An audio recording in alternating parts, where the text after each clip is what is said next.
وَلَقَدْ صَرَّفْنَا فِي هَذَا الْقُرْآنِ لِلنَّاسِ مِنْ كُلِّ مَثَلٍ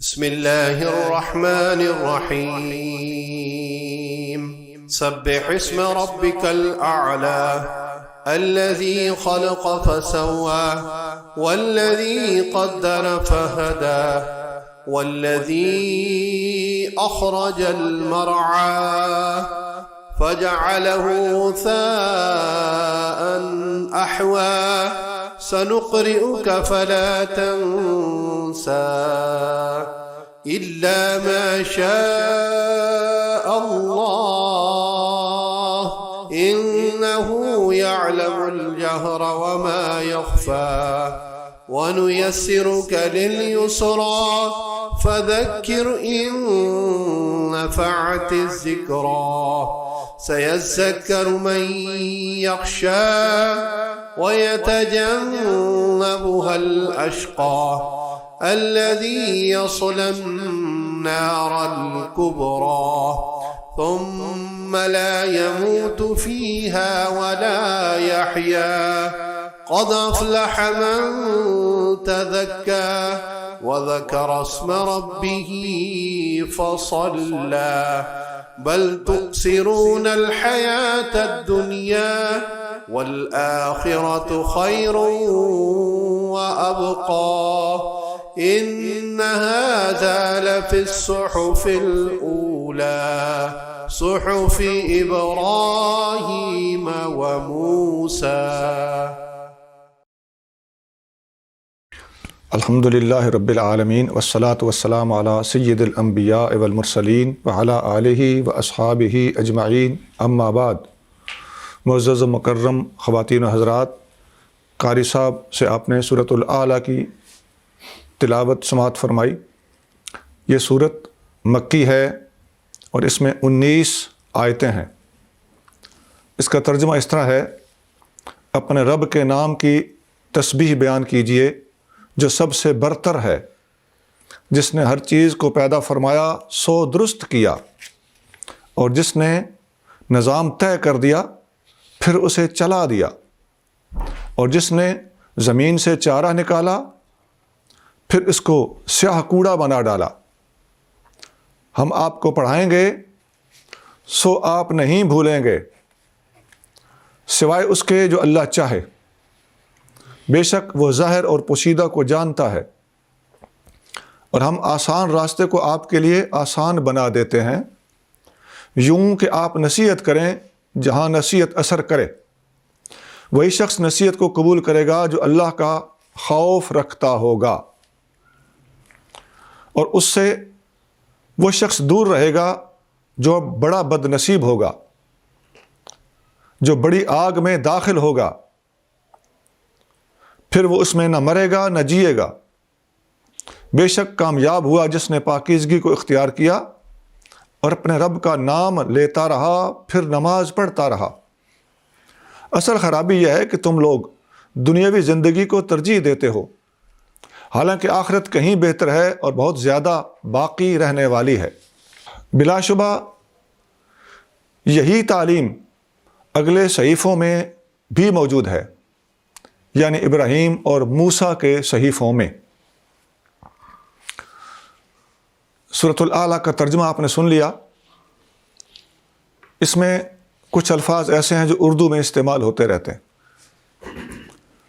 جیسے اسم، اعلیٰ، خلق، قدر، ہدایت، اخراج، قرات، نسیان، ماشاء اللہ، جہر، خفی، نفع، شقی، موت، حیات، فلاح، تزکیہ، ایثار، آخرت، صحیفہ. یہ بہت سارے لفظ ہیں، جس طرح پچھلی صورتوں میں بھی ہم بتاتے رہتے ہیں اس صورت میں بھی یہ اردو کے الفاظ ہیں جو اردو اور عربی میں کامن ہیں۔ اب ہم انشاءاللہ اس کی 19 آیتوں کی ایک ایک کر کے تفسیر پڑھیں گے۔ سب سے پہلی آیت ہے سبح اسم ربک الاعلی، اپنے رب اعلیٰ کے نام کی تسبیح کر۔ سبح یہ حکم ہے، اس کا معنی ہے تسبیح کر، یعنی اے محبوب آپ تسبیح کریں۔ اسم کا معنی ہے نام، رب کا تیرا رب، الاعلیٰ اس کا معنی ہے برتر۔ ترجمہ ہوا اپنے رب کے نام کی تسبیح کیجئے جو سب سے برتر ہے۔ اس آیت میں رب کی تسبیح کرتے وقت رب کے اعلیٰ ہونے کا ذکر کیا گیا۔ تو جب اعلیٰ ہونے کو ملحوظ رکھ کے رب کے نام کا ذکر کیا جائے گا تو اس کا لازمی نتیجہ یہ ہوگا کہ ہم نے اپنے رب کا نام ادب سے لینا ہوگا، اس کی شان کے لائق اس کی صفات بیان کرنا ہوگی، اور چونکہ وہ اعلیٰ ہے لہذا غلطی اور گناہ کا کام کرتے وقت اس کا نام نہیں لینا ہوگا، ورنہ وہ ڈبل گناہ ہو جائے گا، گناہ بذات خود گناہ اور اس عظیم ذات کا نام گناہ کے وقت لینا دوسرا گناہ۔ اور اللہ کا نام بول کر ناجائز فائدہ اٹھانا، یہ سب چیزیں اللہ تعالیٰ کے اعلیٰ ہونے کے منافی ہیں۔ جو اعلیٰ مانتا ہوگا وہ ایسی حرکت نہیں کرے گا۔ اللہ کے دشمنوں کی محفل میں اس کا نام اس طرح نہ لیا جائے کہ لوگ اس کے نام کا مذاق اڑانا شروع کر دیں۔ اپنے رب کی ناموس اور عزت کا خود احساس کرنا ہوگا، اس کے نام لیوا لوگوں کو بھی۔ اور یہ آیت سبح اسم ربک الاعلی، اپنے رب اعلیٰ کے نام کی تسبیح کر،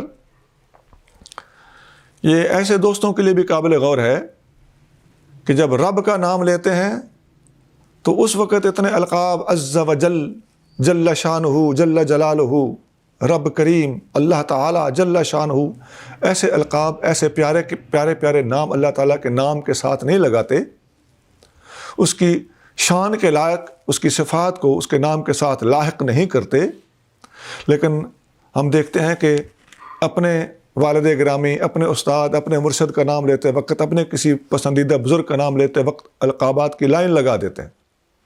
تو بے شک آپ لگائیے، ان القابات پہ ہمیں اعتراض نہیں ہے، بشرطے کہ وہ شریعت کے مطابق ہوں، لیکن ضرور سوچنا پڑے گا کہ جو رب اعلیٰ ہے اور قرآن میں وہ خود اپنے آپ کو اعلیٰ قرار دے رہا ہے، تو اس کا نام لیتے وقت بھی بڑی تمیز، ادب اور احترام کے ساتھ اس کا نام لینا ہوگا۔ اس سے اگلی آیت ہے الذی خلق فسوی، جس نے خلق کیا، پیدا کیا تو درست کیا۔ الذی اس کا معنی ہوتا ہے جو یا جس نے، خلق اس کا معنی ہوتا ہے پیدا کیا، فسوی اس کا معنی ہوتا ہے برابر کیا، ایڈجسٹ کیا، سیٹ کیا۔ اس آیت میں صرف پیدا کرنے کا ذکر ہے، جس نے پیدا کیا۔ یہ پابندی اور قید نہیں لگائی کہ کس چیز کو پیدا کیا،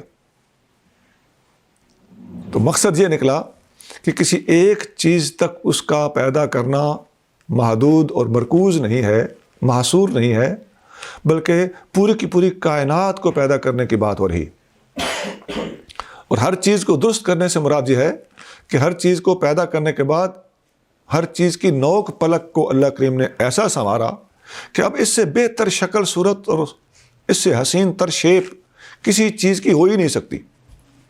جس طرح اللہ نے ہر چیز کو فائنلائز کر دیا ہے، نہایت حتمی اور آخری صورت دے کر اور بغیر کسی رخنہ کے ہر چیز کو پایہ تکمیل تک پہنچا دیا۔ اسی طرح کی بات سورۃ السجدہ میں بھی موجود ہے۔ فرمایا الذی احسن کل شیء خلقہ، اللہ تعالیٰ نے ہر وہ چیز جو اس نے پیدا کی ہے اس کو نہایت حسین بنایا ہے۔ وبدأ خلق الانسان من طین، اور انسان کی تخلیق اور پیدائش کو مٹی کے گارے سے شروع کیا۔ یہ سورۃ سجدہ کی آیت نمبر 7 ہے۔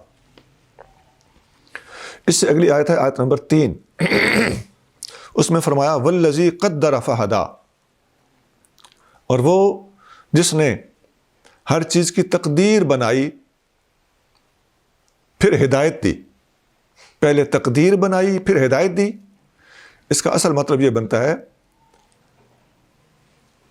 اللہ تعالیٰ جل شانہ نے پوری کائنات اور ہر چیز کا پہلے پروگرام سیٹ کیا، تقدیر بنائی سے یہ مراد، اور فہدا پھر ہر چیز کو ہدایت دی، اس طے شدہ پروگرام کے مطابق ہر چیز کو چلا دیا۔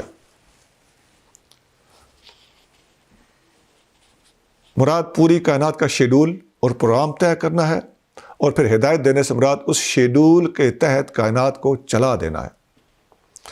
اس کی مثال ایسے سمجھیں جیسے اگلے وقتوں میں چابی والی گھڑی ہوتی تھی، تو گھڑی کو چابی بھر دی جاتی تو وہ گھڑی 24 یا 48 گھنٹے کے لیے آٹومیٹیکلی چلتی رہتی، یا الارم لگا دیا جاتا تو وہ ٹائم پہ الارم بھی دیتی تھی۔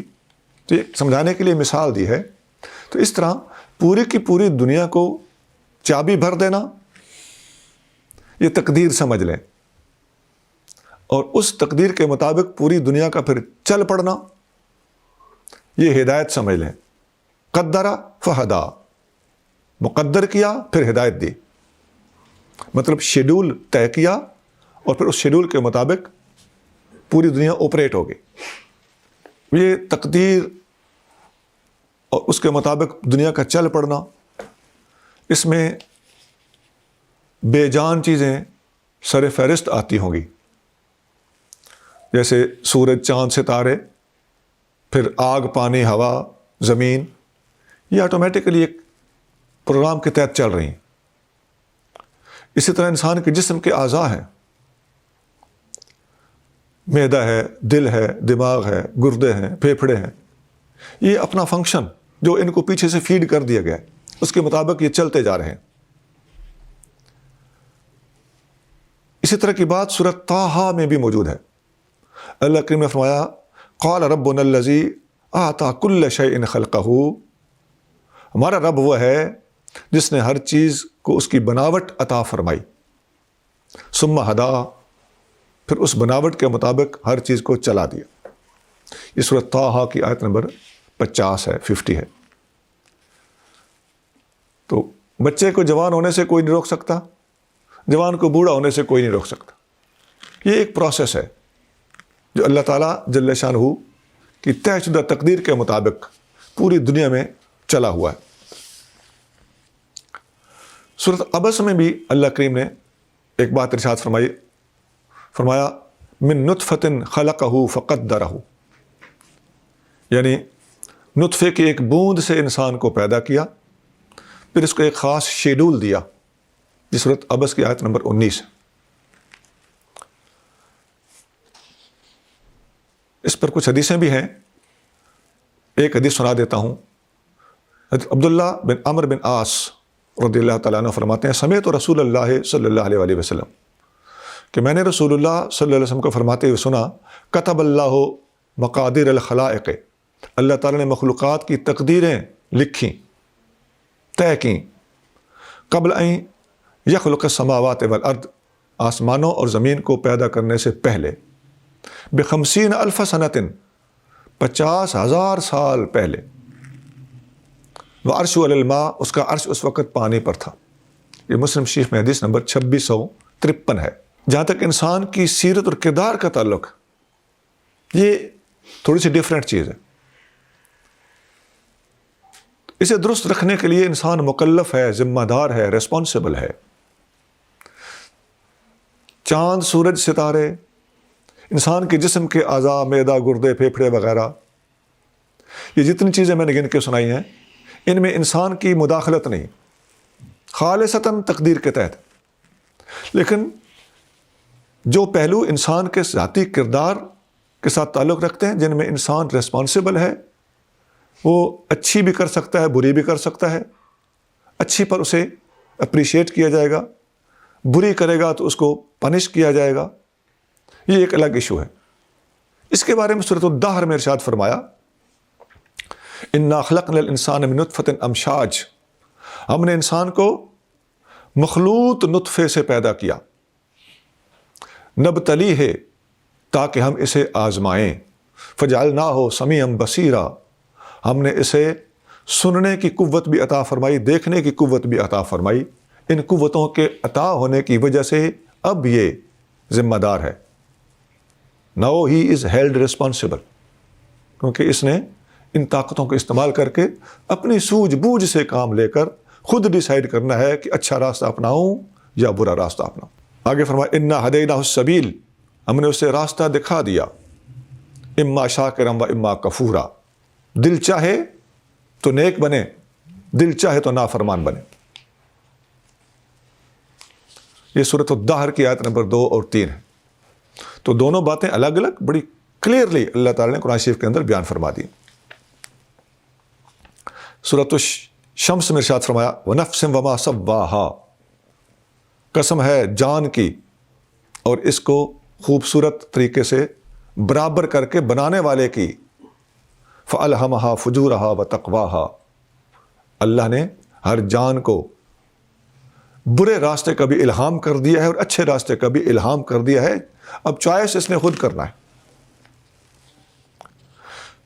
یہ سورۃ الشمس کی آیت نمبر 7 اور 8۔ سورۃ البلد میں ارشاد فرمایا وَهَدَيْنَاهُ النَّجْدَيْنِ، ہم نے انسان کو دونوں راستے دکھا دیے ہیں، اچھا اور برا۔ یہ سورۃ البلد کی آیت نمبر 10 ہے۔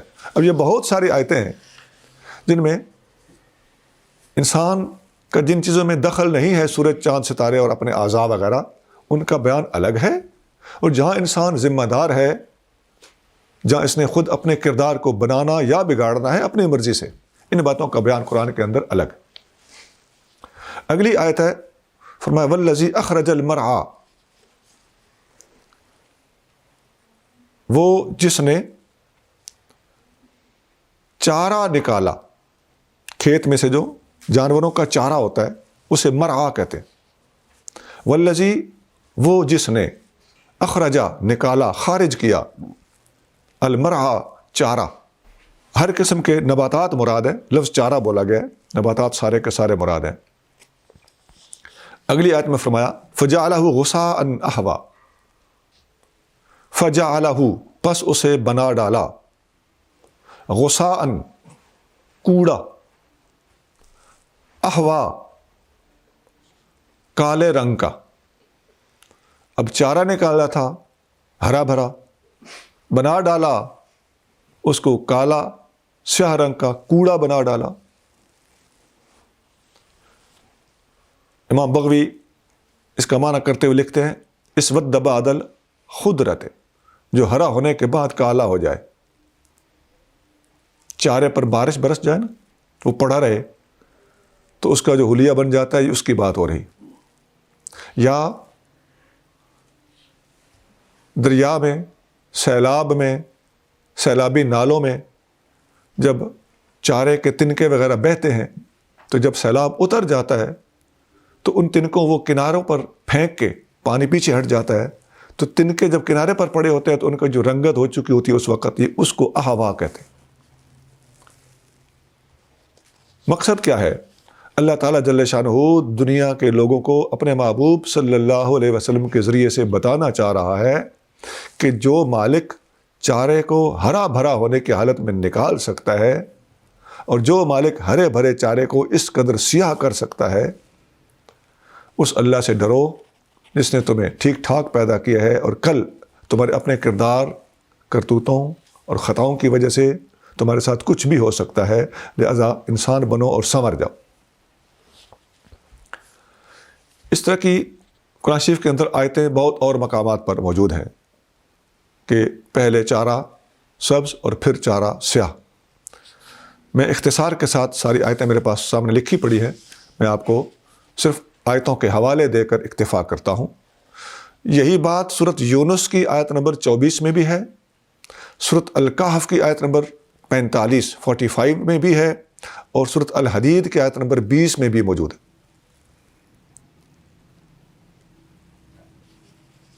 دوسری طرف ایک اور بات بھی یہاں قابل غور ہے یہاں جو اللہ اپنے محبوب کے دشمنوں کو تنبیہ فرما رہا ہے کہ ہریالی کے بعد کالک بھی آ جاتی ہے،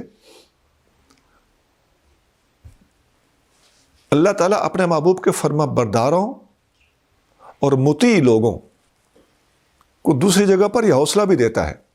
سورۃ الفتح کے آخری رکوع میں اللہ کریم ارشاد فرماتا ہے کزرع اخرج شطأہ فآزرہ، میرے محبوب کے پیروکاروں کی مثال ایسے ہے جیسے ایک کھیت ہو جس نے اپنی زراعت اور فصل کو اگایا ہو، اور وہ پھر فصل جو ہے وہ تگڑی ہو کر ہری بھری ہو جائے اور کھیت لہلہانے لگے اور کھیت کا مالک اپنے کھیت کو دیکھ کر خوش ہوتا ہو۔ تو یہ اللہ کے پیاروں کی مثال دوسری جگہ پر قرآن میں اس طرح بھی موجود ہے۔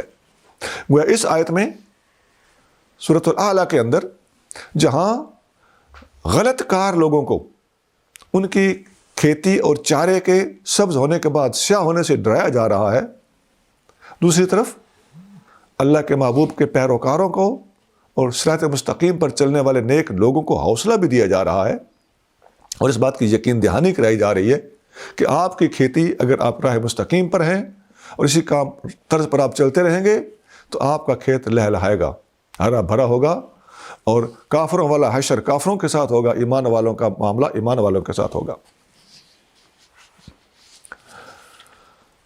اس سے اگلی آیت ہے آیت نمبر 6، اس میں ارشاد فرمایا سنقرئک فلا تنسا، اے محبوب ہم آپ کو پڑھائیں گے، فلا تنسا تو آپ کبھی نہیں بھولو گے۔ سنقرئک، سین اس کا معنی ہوتا ہے جلد ہی، سین اور سوفا، جیسے سیقول دوسرے سپارے کا آغاز ہے، سیقول السفہاء، تو سین کا معنی ہوتا ہے جلد ہی۔ سنقرئک یا وہی سین ہے، نقرئ اصل لفظ یہ ہے ہم پڑھائیں گے، اور سنقرئ جلد ہی ہم آپ کو پڑھائیں گے،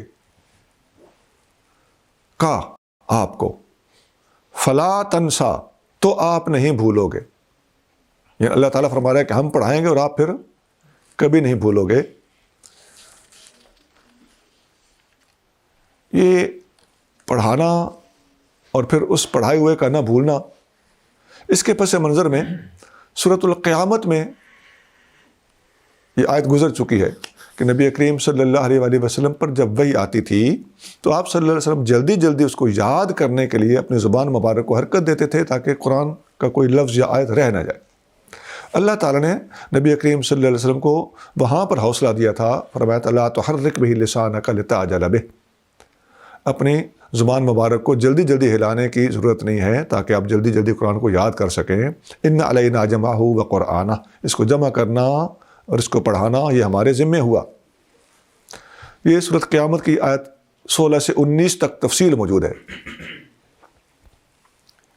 تو یہ سنقرئک فلا تنسا جو ابھی فرمایا گیا کہ ہم آپ کو پڑھائیں گے اور آپ نہیں بھولو گے، یہ اسی بات کا ایک تسلسل ہے، کوئی نیا واقعہ پیش نہیں آیا تھا یہاں پر۔ اللہ نے اپنے محبوب کو تسلی دیتے ہوئے اسی بات کو یہاں پر ریپیٹ کیا ہے۔ سورۃ طٰہٰ میں بھی اسی طرح کی ایک تسلی موجود ہے،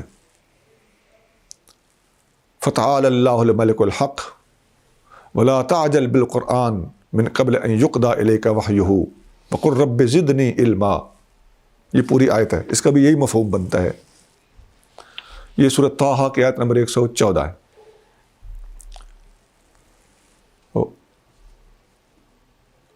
حضرت سیدنا سعد بن ابی وقاص رضی اللہ تعالیٰ عنہ نے ایک حدیث میں ارشاد فرمایا ہے کہ حضرت سعد بن ابی وقاص اذا قرأ سبح اسم ربک الاعلی، آپ جب یہ سورت سبح اسم ربک الاعلی پڑھتے تھے تو سنقرئک فلا تنسا، یہاں جب آپ پہنچتے تو کہتے یتذکر القرآن مخافت ان ینسا، نبی کریم صلی اللہ علیہ وسلم قرآن کو بھول جانے کے ڈر سے جلدی جلدی پڑھتے تھے اور خوب اپنی زبان مبارک کو حرکت دے کر محنت فرماتے تھے۔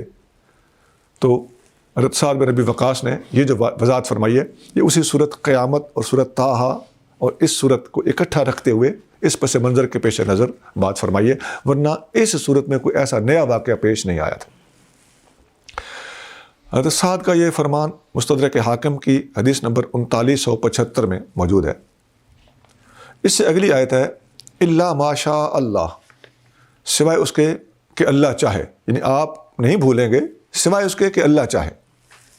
انہ یعلم الجہر وما یخفی، اللہ تعالیٰ ظاہری باتوں کو بھی جانتا ہے اور پوشیدہ باتوں کو بھی جانتا ہے۔ اب اللہ اس کا معنی ہوتا ہے مگر یا سوائے، ایکسیپٹ، اور انہو بے شک وہ، اور الجہر اونچی آواز سے کہی گئی بات کو جہر کہتے ہیں یا ظاہر بات کو جہر کہتے ہیں۔ وما، اور جو، یخفا جو مخفی ہے، اللہ تعالیٰ جانتا ہے جو ظاہر ہے اور جو مخفی ہے۔ اور یہ ماشاء اللہ، یہ تو ہر بندہ جانتا ہے۔ اسی طرح کی بات سورۃ بنی اسرائیل میں بھی موجود ہے۔ وہاں اللہ کریم نے فرمایا وَلَوْ شِئْنَا لَنَذْهَبَنَّ بِالَّذِي أَوْحَيْنَا إِلَيْكَ، اگر ہم چاہیں تو جو کچھ ہم نے آپ کو وحی کیا ہے ہم اسے واپس کھینچ لیں۔ ثُمَّ لَا تَجِدُ لَكَ بِهِ عَلَيْنَا وَكِيلًا، تو پھر آپ اس قرآن شریف کے آپ کے ذہن سے نکل جانے کے بعد آپ کوئی وکیل نہ پا سکیں۔ اللہ تعالیٰ کے مقابلے کی بات ہو رہی ہے، اللہ کے مقابلے پہ کوئی کسی کا وکیل نہیں ہو سکتا۔ یہ ایک فرضی بات ہے، اللہ تعالیٰ جل شانہ نے ایسا نہ کیا ہے، نہ اس کو کوئی پروگرام تھا، صرف بتانا یہ چاہ رہا ہے کہ اللہ تعالیٰ جل شانہ جو سکھا سکتا ہے وہ واپس بھی لے سکتا ہے، لیکن اللہ تعالیٰ جل شانہ آپ کو تسلی دے رہا ہے کہ محبوب ہم نے آپ کو جو دیا ہے وہ دے دیا ہے، وہ اب ریورس نہیں ہونے کا، ہم آپ کو سکھائیں گے، فلا تنسا، آپ کو وہ کبھی نہیں بھولے گا۔ تو اللہ تعالیٰ کا اپنی قدرت کا اظہار فرمانا اور بات ہے، اور پریکٹیکلی ایسا نہ کرنے کی تسلی دینا یہ اور بات ہے۔ یہاں تسلی دی جا رہی ہے کہ ایسا ہوگا کبھی نہیں۔ یہ آیت بنی اسرائیل کی آیت نمبر 86 ہے۔ اس آیت سے اس بات کی تفسیر خود قرآن سے فراہم ہو گئی کہ وہ جو اس آیت میں الا ما شاء اللہ تھا کہ سوائے اس کے جو اللہ چاہے، تو یہ استثناء جو ہے، یہ ایکسیپشن جو ہے، یہ بالفعل واقع نہیں ہوئی۔ اللہ تعالیٰ نے نہیں چاہا کہ آپ صلی اللہ علیہ وسلم بھول جائیں۔ تو امام قرطبی اور صاحب فتح القدیر انہوں نے اپنی تفسیروں میں لکھا ہے کہ لم ینس شیئا من بعد نزول هذه الآیہ، اس آیت کے نازل ہونے کے بعد نبی کریم صلی اللہ علیہ وسلم کو کبھی کوئی چیز فراموش نہیں ہوئی۔ یہاں ایک اور بات بھی کر کے آگے چلتے ہیں۔ عام طور پر لوگ شکایت کرتے ہیں کہ ہمیں نسیان ہو جاتا ہے، باتیں یاد نہیں رہتی، اسٹوڈنٹس کہتے ہیں سبق یاد نہیں ہوتا۔ تو اس صورت کو زیادہ پڑھنے والے بندے کا حافظہ ٹھیک ہو جاتا ہے۔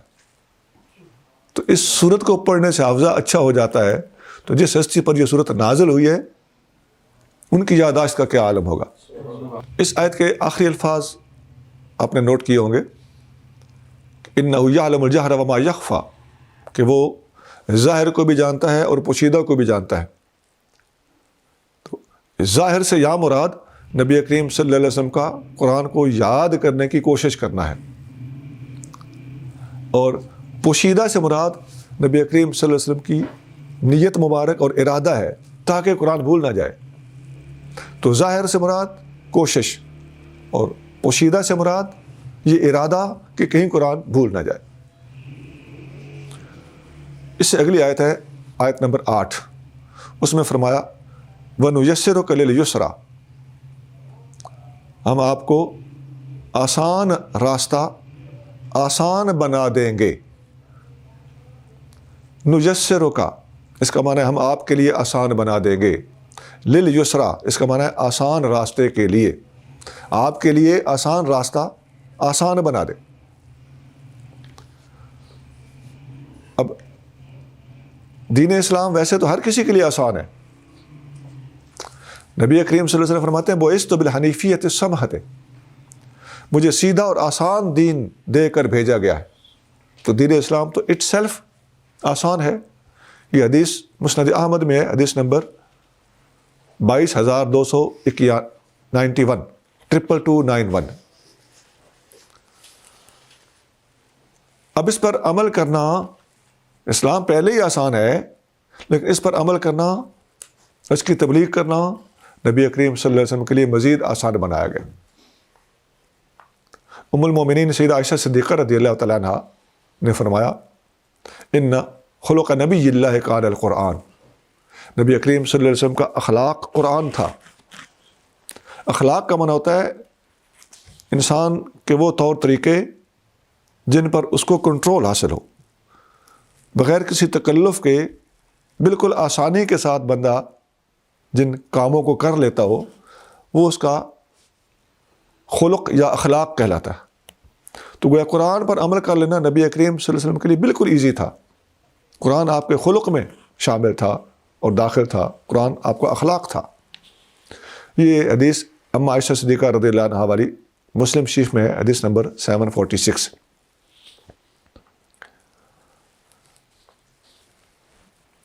نبی کریم صلی اللہ علیہ وآلہ وسلم کی برکت سے اللہ تعالیٰ اس امت میں بھی جس پر چاہے دین آسان کر دیتا ہے۔ اس کی ایک مثال میں دینے لگا ہوں۔ ویسے تو بے شمار لوگوں پر دین کا کام، دین پر چلنا اور شرک کی پابندی اللہ نے آسان فرمائی۔ حدیث میں جس طرح آتا ہے، عن ابن مسعود رضی اللہ تعالیٰ عنہ، حضرت عبداللہ بن مسعود رضی اللہ تعالیٰ عنہ فرماتے ہیں قال کان عمر بن الخطاب اذا سلک بنا طریقا فاتبعناہ وجدناہ سہلا۔ عمر بن خطاب رضی اللہ تعالیٰ عنہ صحابہ کرام کو گائیڈ کرتے تھے۔ یہ صحابہ کرام کے استاد ہیں، بہت بڑی شخصیت ہے علمی میدان میں، فقر، تصوف اور علوم ظاہریہ ان کے بادشاہ ہیں۔ اپنے دور میں تمام صحابہ کرام کو ٹیچ کرنا ان کا ثابت ہے۔ اور عبداللہ بن مسعود علم کا سمندر صحابی ہیں، وہ فرماتے ہیں عمر بن خطاب ہمیں گائیڈ کرتے تھے تو ہمیں جو بھی طریقہ، جو بھی راستہ بتاتے تھے، ہم نے اس راستے کو ہمیشہ آسان پایا۔ بتا رہا تھا کہ وَنُيَسِّرُكَ لِلْيُسْرَىٰ، اے محبوب ہم آپ کے لیے آسان راستے کو آسان بنا دیں گے۔ تو ابن مسعود رضی اللہ عنہ فرماتے ہیں کہ فاروق اعظم نے ہمیں جب بھی گائیڈ کیا تو ہم نے ان کی دی ہوئی لائن کو ہمیشہ آسان پایا۔ بہت ماہر، اور حدیث میں بخاری مسلم میں حدیث ہے، نبی کریم صلی اللہ علیہ وآلہ وسلم نے فرمایا میں نے عمر جیسا عبقری نہیں دیکھا۔ اب عبقری کا معنی ہوتا ہے اپنے فن کا ماہر۔ یہ بخاری مسلم میں حضور کا فرمان موجود ہے۔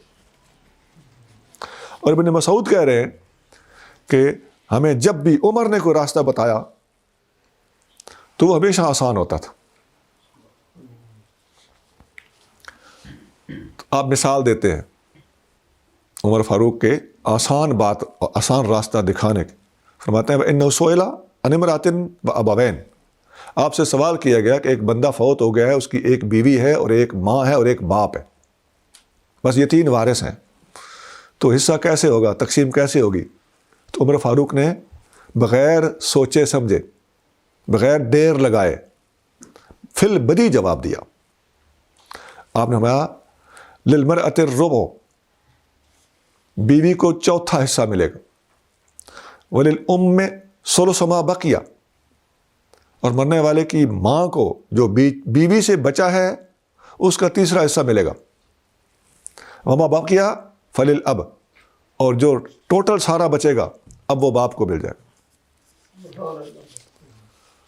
اب اس کا حل عام طور پہ آپ آج علماء کے پاس بھیجیں تو ان کا ایک پروسیس ہے، وہ حصے لگائیں گے، وہ مسئلہ لکھیں گے، وہ رسا لکھیں گے، ہر وارث کا حصہ لکھیں گے، اور وہ پھر ذو ضعف عقل نکالیں گے، وہ اس کا جو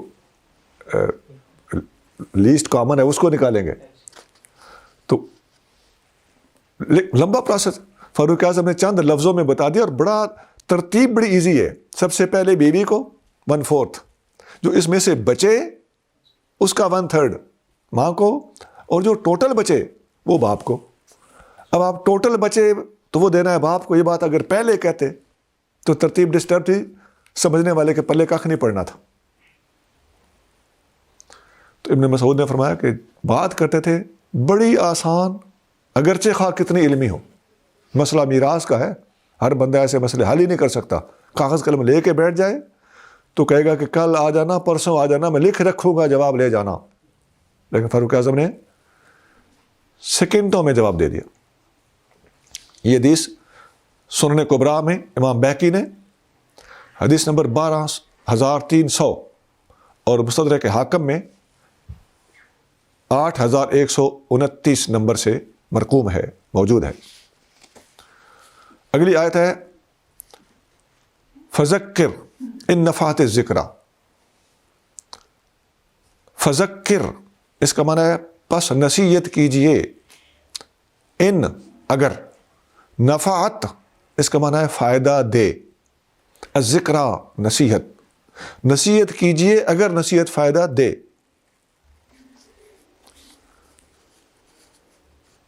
پہلے ہم سورۃ عبس پڑھ چکے ہیں، اس میں اسی طرح کی اس سے ملتی جلتی بات موجود ہے. اما من استغنا فانت له تصدى وما عليك الا يزكى. یہ آگے آیت نمبر 5 سے آیت نمبر 12 تک اسی طرح کا مضمون پہلے گزر چکا ہے.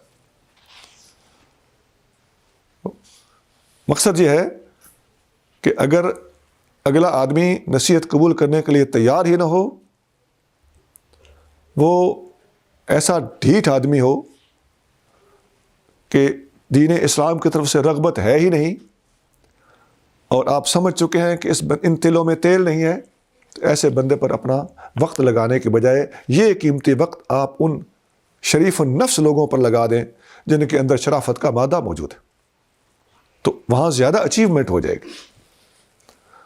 حضور کریم صلی اللہ علیہ وسلم اپنا وقت جس میں بھی لگا دیتے، دین کی محنت تھی، حضور کو تو اجر ملنا ہی ملنا تھا، لیکن آگے سے جو رزلٹ ہے اللہ کریم جل شانہ اس رزلٹ پر توجہ دلا رہا ہے کہ میرے محبوب آپ ان جن کے دلوں پر مہر لگ چکی ہے ان پر وقت لگانے کی بجائے ان اندر کے شفاف لوگوں پر محنت فرمائیے جو جلدی آپ کی عنایات کو اور آپ کی نصیحتوں کو قبول کرنے والے لوگ ہیں.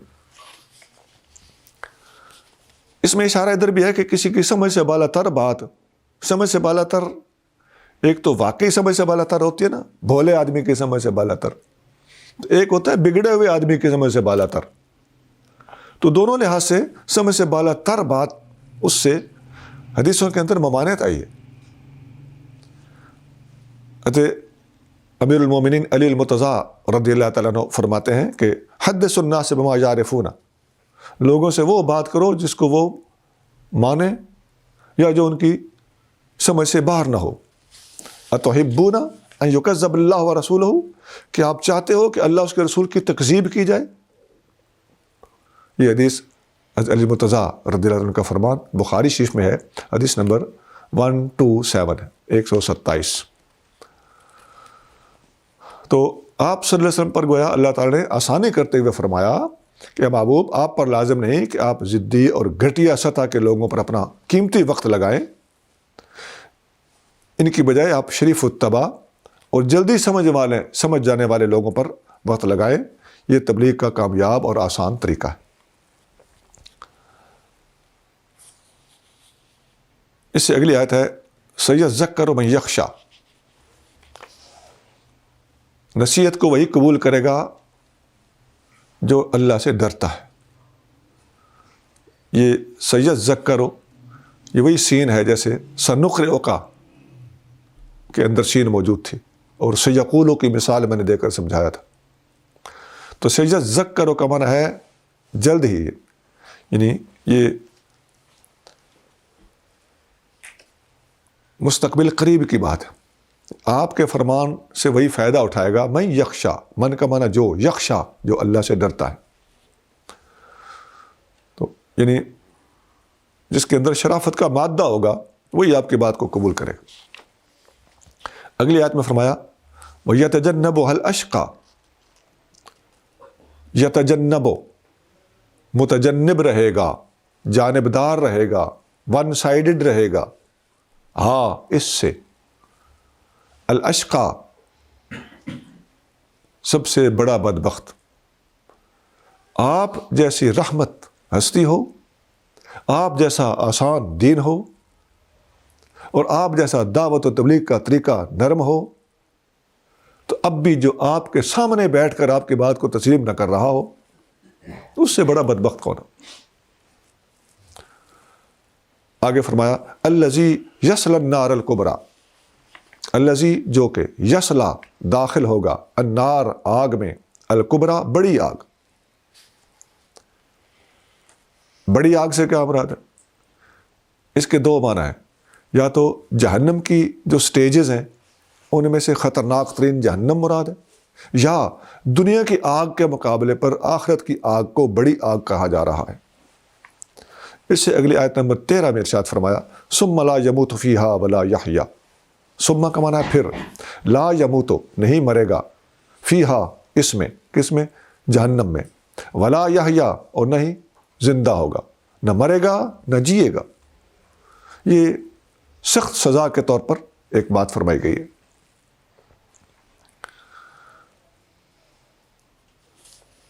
اسی طرح کی آیت سورۃ زخرف میں بھی موجود ہے، فرمایا وَنَادَوْا یا مالک لِيَقْضِ عَلَيْنَا رَبُّكَ، یہ لوگ جہنم میں آوازیں لگائیں گے کہ اے دوزخ کے فرشتے، اس کا نام مالک، اے مالک تمہارا پروردگار ہمارا کام ہی تمام کر دے تو اچھا ہے۔ اس دن یہ چیخیں گے، وہ کہے گا تمہیں اسی حال میں رہنا ہے، وہ ثم لا یموت فیہا ولا یحیا، نہ اس میں مریں گے نہ جیئیں گے۔ یہ سورۃ زخرف کی آیت نمبر 77 ہے، 77 آیت۔ اور سورۃ فاطر میں بھی اس سے ملتی جلتی آیت ہے، آیت نمبر 36 ہے۔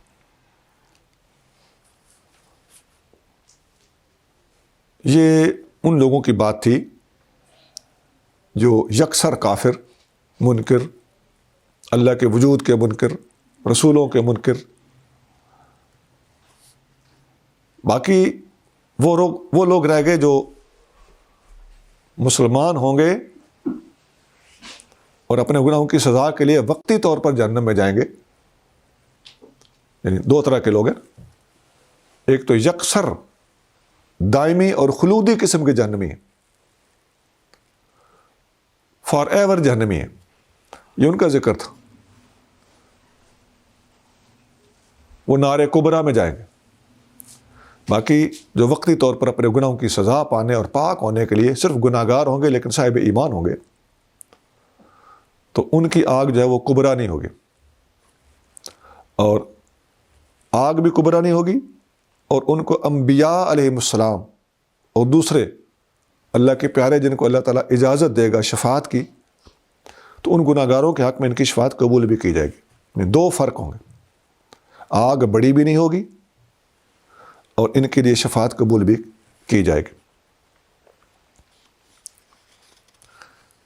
یہ ایک حدیث ہے، مسلم شریف میں حدیث نمبر 185 ہے، اس کے اندر نبی کریم صلی اللہ علیہ وسلم نے خود اس بات کی وضاحت فرمائی ہے کہ جو گناہ گار مسلمان ہوں گے وہ جہنم سے بالآخر نکال لیے جائیں گے اور وہ تازہ پودے کی طرح دوبارہ اگیں گے۔ یہ حدیث لمبی ہے، میں نے اختصار کے پیش نظر اس حدیث کو مکمل طور پر بیان نہیں کیا۔ اس سے اگلی آیت ہے آیت نمبر 14، فرمایا قد افلح من تزکا، یقیناً فلاح پا گیا جس نے پاکیزگی اختیار کی، قد یقیناً، افلح فلاح پا گیا، من جو، تزکا پاک ہوا۔ یہ تزکیہ کا لفظ اس آیت میں استعمال ہوا ہے اور اس کا معنی ہے پاکیزگی۔ اس کا مترادف اور ہم معنی لفظ جو آج کل استعمال ہو رہا ہے، ایک بڑے طویل عرصے سے استعمال ہو رہا ہے، وہ تصوف ہے۔ آپ لغت کی کتابیں دیکھ لیں، بالکل جو اس کا پراپر نیم البدل ہے وہ تصوف ہے۔ تزکیہ اور تصوف مکمل طور پر ایک ہی معنی۔ یہ اصطلاح ہے، اصطلاح اختیار کرنے میں حرج کوئی نہیں ہوتا۔ آج ہی آپ تصوف کا لفظ چھوڑ کے تزکیہ کا لفظ استعمال کرنا شروع کر دیں، کوئی حرج نہیں۔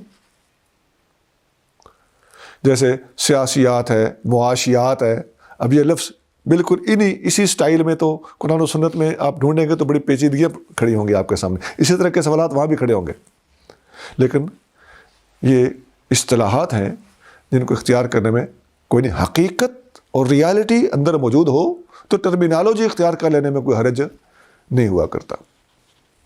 سورۃ یونس میں اللہ کریم جل شانہ اس بات کو واضح فرماتا ہے کہ فمن اظلم ممن افترى علی اللہ کاذبا، اس سے بڑا ظالم کون ہوگا جو اللہ تعالیٰ پر بہتان باندھتا ہے، جھوٹ بولتا ہے، اور کذب بآیاتہ، یا اللہ تعالیٰ کی آیتوں کو جھٹلاتا ہے، ان کا انکار کرتا ہے. انہ لا یفلح المجرمون، بے شک مجرم لوگ فلاح نہیں پائیں گے.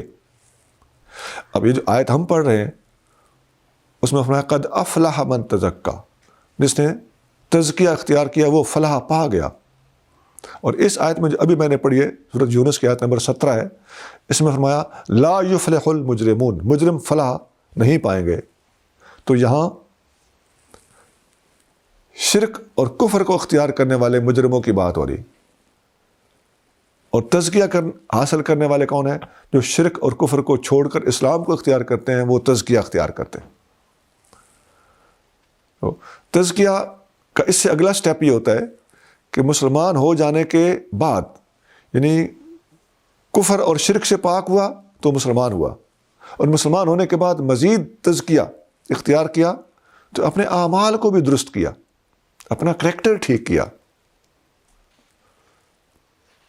اس کے بارے میں سورۃ المومنون میں اللہ کریم ارشاد فرماتا ہے قد افلح المومنون، بے شک مومن لوگ فلاح پا گئے. الذین هم فی صلاتہم خاشعون، جو اپنی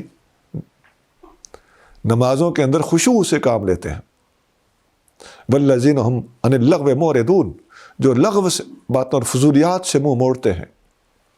اب یہ لمبی آیتیں ہیں، آپ کو سمجھ آ رہی ہوگی کہ ان کا تعلق تو انسان کے سیرت اور کردار کے بلڈ ہونے سے ہے. تو کفر اور شرک سے پاک ہونا ایک تزکیہ ہے، اور مسلمان ہو جانے کے بعد نماز سید کی پابندی اور اپنے اخلاق اور کردار کو درست رکھنا اس سے اگلا تزکیہ ہے. یہ دونوں قسم کے تزکیے اس آیت کے اندر موجود ہیں. قد افلح من تزکا، یقیناً فلاح پا گیا جس نے تزکیہ کو اختیار کیا.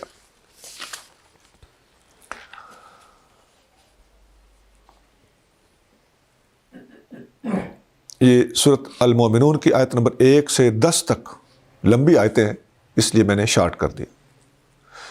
اسی طرح کی بات سورۃ لقمان میں بھی 4 آیتوں میں موجود ہے. سورۃ لقمان کی آیت نمبر 2 سے لے کے 5 تک. تلک آیات الکتاب الحکیم ہدی ورحمۃ للمحسنین الذین یقیمون الصلاۃ ویؤتون الزکاۃ وہم بالآخرۃ هم یوقنون اولئک علی ھدی من ربہم واولئک هم المفلحون. یہاں بھی وہی فلاح کا لفظ. حاصل یہ ہے ہمارے مشائخ، علماء، صوفیاء، حضرت مجدد الفسانی رحمۃ اللہ علیہ مکتوبات شریف میں لکھا ہے کہ شریعت اور تصوف دونوں کا مقصود یہی تزکیہ ہے. شریعت ہم سے چاہتی کیا ہے؟ تزکیہ. تصوف کیا سکھاتا ہے؟ تزکیہ. یعنی شرک جلی اور شرک خفی. جلی شرک یعنی اوپن شرک، بڑا شرک، وہ ہوتا ہے بت پرستی وغیرہ، تو اس سے پاک کرنا یہ بھی تزکیہ ہے. اور خفی شرک یعنی اپنے کردار اور اپنی نیت کو درست رکھنا، یہ بھی تزکیہ. اس سے اگلی آیت نمبر 15 ہے. فرمایا وذکر اسم ربہ فصلی، اور اپنے رب کے نام کا ذکر کیا تو نماز پڑھی. وذکر، اور ذکر کیا، اسم ربہ، اپنے رب کے نام کا، فصلی، تو نماز پڑھی. پچھلی آیت میں ذکر تھا نا قد افلح من تزکا، فلاح پا گیا جس نے تزکیہ اختیار کیا. تو یہاں تزکیہ کا طریقہ بتایا جا رہا ہے اس آیت میں. طریقہ کیا ہے؟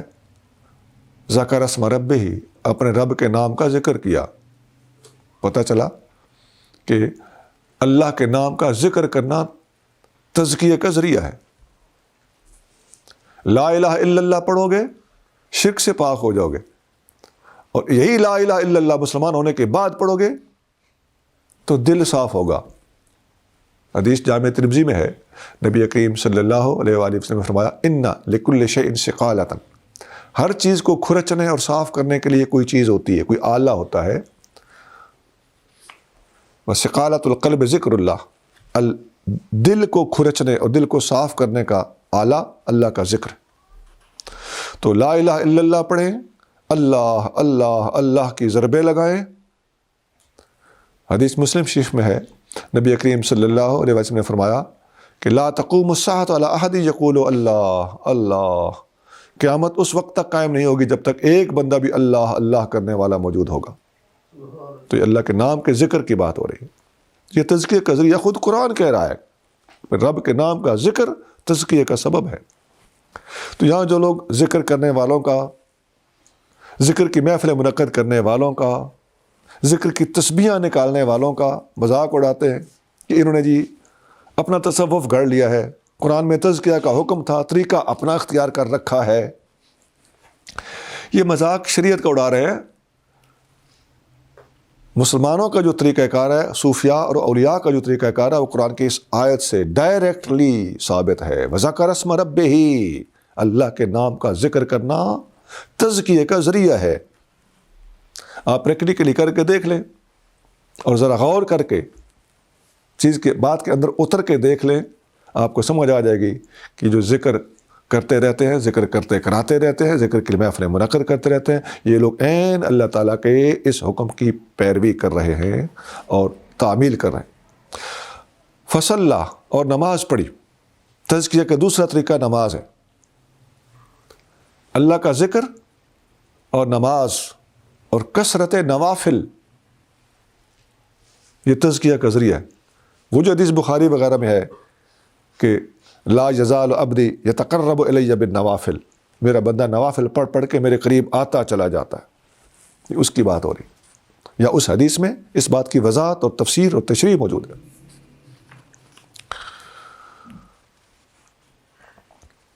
اب نماز کا آغاز بھی اللہ اکبر کہہ کر، اللہ کی ذات اور صفات میں شرک کی نفی سے کیے جا رہا ہوتا ہے، اور نماز کو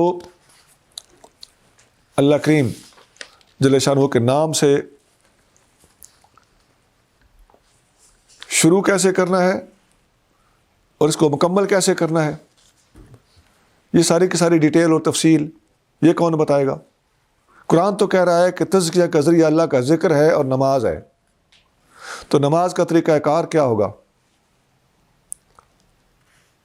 قرآن نے صرف اتنا کہہ دیا کہ وَذَكَرَ اسْمَ رَبِّهِ فَصَلَّى، اللہ کے نام کا ذکر اور نماز تزکیہ کے اصول کا ذریعہ ہے۔ اب اس کی تفصیل اور ڈیٹیل نبی پاک علیہ الصلوۃ والسلام کے حوالے ہے۔ حضور علیہ الصلوۃ والسلام جو عملی نمونہ فراہم کریں گے وہ تزکیہ نفس کا ذریعہ ہوگا، یعنی نماز کا طریقہ کار حضور کے سوا کوئی نہیں بتا سکتا۔ یہاں حدیث کی ضرورت اور اہمیت کی طرف واضح اشارہ ہے، اقتضاء ہے اس آیت کا کہ حدیث رسول کریم صلی اللہ علیہ وسلم کے بغیر آپ ایک قدم بھی نہیں چل سکتے۔ اس سے اگلی آیت ہے آیت نمبر 16، فرمایا بل تؤثرون الحیات الدنیا، بل اس کا معنی ہوتا ہے بلکہ، تؤثرون تم ایثار کرتے ہو، ترجیح دیتے ہو، پریفر کرتے ہو، الحیات الدنیا دنیا کی زندگی کو،